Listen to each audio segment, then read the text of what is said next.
ಇವ್ರನ್ನ ಏನು ಹೇಳಬೇಕು, ಫ್ರೆಂಡ್ ಅಂತ ಹೇಳಬೇಕಾ, ನನ್ನ ಸಹೋದರ ಅಂತ ಹೇಳಬೇಕಾ? ಯಾವತ್ತೂ ಇವರೊಬ್ಬರು ತೆಲುಗು ಹೀರೋ ಥರ ಫೀಲೇ ಆಗಲಿಲ್ಲ ನನಗೆ. ಇವರೊಂಥರ ನನ್ನೂರವರು, ನನ್ನ ಅಣ್ಣ, ನನ್ನ ತಮ್ಮ ಥರದ್ದು ಒಂದು ಫೀಲಿಂಗ್, ಒಂದು ಸಹೋದರನ ಥರ ಫೀಲಿಂಗು.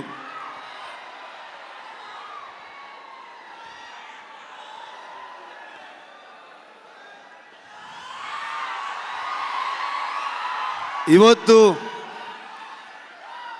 ಹೈದರಾಬಾದಿಗೆ ನಾವು ಬರ್ತೀವಂತಂದಾಗ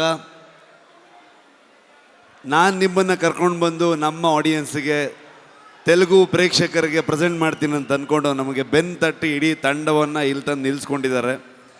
thank you so much sir. ಇಲ್ಲ ಹಾಗೇನಿಲ್ಲ ಸರ್, ಫಾರ್ಮ್ಯಾಲಿಟೀಸ್ ಇಲ್ಲ, ಬಟ್ ಸ್ಟಿಲ್ ಒಂದು. ಆದರೂ ಕುಂದಾಪುರಕ್ಕೆ ಬಂದಿದ್ದರು, ಕುಂದಾಪುರದ ಮಗ ಬಂದಾಗ ಪ್ರಗತಿ, ನಾನು ಎಲ್ಲರೂ ಇವ್ರನ್ನ, ಅಮ್ಮನ್ನ